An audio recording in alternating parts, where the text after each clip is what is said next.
Welcome to the Daily Decant, your 5-minute briefing on the world of wine.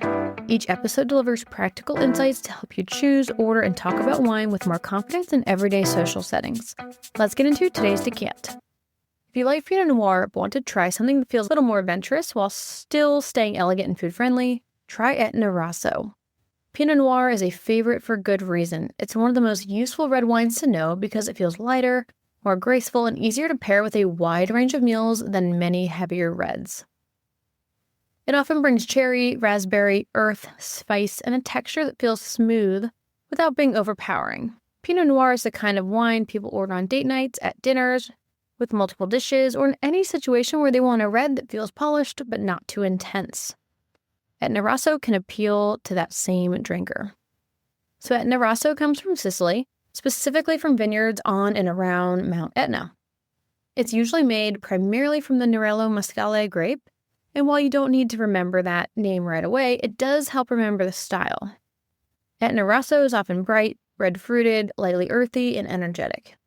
It can show notes of cherry, wild strawberry, herbs, smoke, and mineral character, with a structure that feels lifted rather than heavy. That's why Pinot Noir drinkers often connect with it.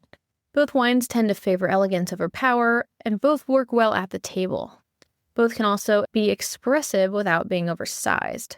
But Etna Rosso has a slightly more rugged, volcanic, Mediterranean personality that makes it especially interesting once you're ready to go one step beyond the familiar. Socially, this is a great wine to know because it gives you a more distinctive option in settings where Pinot Noir might be your default.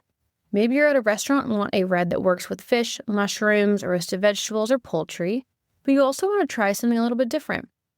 Maybe you're bringing a bottle to dinner with friends who enjoy wine, and you want to bring something that feels thoughtful, but not obscure in a way that scares people off. Maybe you're simply trying to build a more interesting wine vocabulary without jumping straight into the big, heavy reds. Etna Rosso is ideal for that. It's especially good in situations where subtlety matters. If a wine is too bold, too oaky, or too full-bodied, it can dominate the meal and the moment. Etna Rosso tends to have an opposite effect. It complements, it adds lift, it keeps the table feeling fresh. And that makes it a strong wine for dinner parties, restaurant meals, and social settings where several dishes are in play. It also works well for people who say they want a red, but not anything too heavy. One of the most useful things about this week's theme is that it teaches you how to recommend wine based on style, not just popularity. Pinot Noir and Etna Rosso are not identical, but if what someone likes about Pinot Noir is finesse, freshness, and versatility, then Etna Rosso is a smart suggestion. And that's a much more helpful way to think about wine. A memorable fact here is that Etna Rosso comes from the slopes of an active volcano, which is one of those details that people actually remember and enjoy hearing. It gives the wine a sense of place that feels vivid and easy to talk about. You don't need to explain geology. You can simply say it's a red from Sicily, grown on the slopes of Mount Etna, and that alone makes it a conversation starter. So the next time Pinot Noir is your instinct, pause and see whether Etna Rosso is on the list. It may give you the same ease and elegance you enjoy in Pinot Noir, but with an extra layer of personality that makes the experience more memorable. So here's your takeaway for today. If you like Pinot Noir, try Etna Rosso. When you want a red that feels bright, graceful, food-friendly, and a little more distinctive. It's a great next step for someone ready to explore without losing balance.